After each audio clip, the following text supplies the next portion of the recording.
Mga taga-Roma, ika-6 na kabanata. Ano nga ang ating sasabihin? Magpapatuloy baga tayo sa pagkakasala upang ang biyaya ay makapanagana? Huwag nawa mangyari. Tayo mga patay na sa pagkakasala, paano nga tayo mga bubuhay pa riyan? O hindi ba ninyo nalalaman na tayong lahat na nangabautismuhan kay Kristo Jesus ay nangabautismuhan sa kanyang kamatayan? Tayo nga'y nangalibing na kalakip niya sa pamamagitan ng bautismo sa kamatayan, na kung paanong si Kristo ay nabuhay na maguli sa mga patay sa pamamagitan ng kalwalatian ng Ama, ay gayon din naman tayo makalalakad sa panibagong buhay.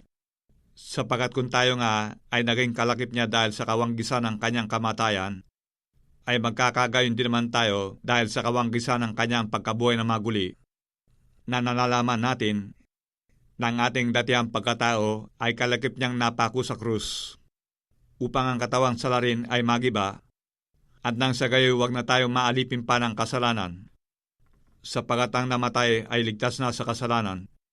Datapwat, kung tayo nangamatay na kalakip ni Kristo, ay naniniwala tayo na mga bubuhay naman tayong kalakip niya.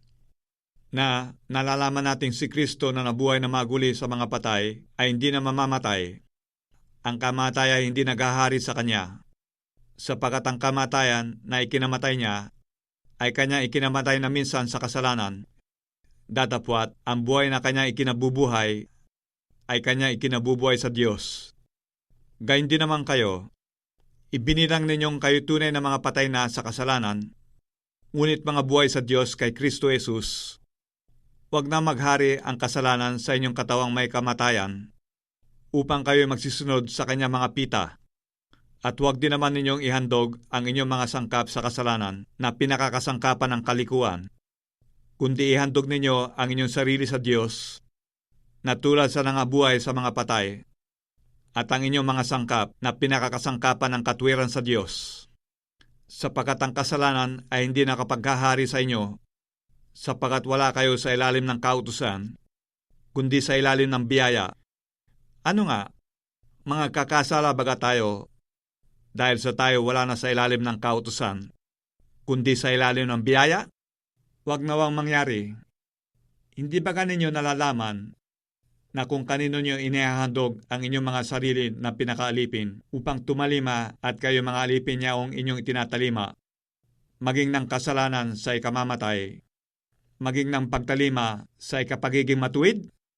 Datapwat, salamat sa Diyos na bagamat kayo naging mga alipin ng kasalanan, kayo naging matalimahin sa puso doon sa uri ng aral na pinagbigyan sa inyo. At yamang pinalaya kayo sa kasalanan, ay naging mga alipin kayo ng katwiran. Nagsasalita ako ayon sa kaugalian ng mga tao dahil sa karupukan ng inyong laman, sapagat kung paanong inyong inihandog ang inyong mga sangkap ng katawan na pinakaalipin ng karumihan at ng lalot lalong kasamaan, gayon din ihandog ninyo ngayon ang inyong mga sangkap na pinakaalipin ng katwiran sa ikababanal. Sapagat nang kayo nga ay mga alipin ng kasalanan, kayo laya tungkol sa katwiran. Ano nga ang ibinunga ninyo sa panahong yaon sa mga bagay na ngayon ikinahihiya ninyo? Sapagat ang wakas ng mga bagay na yaon ay kamatayan.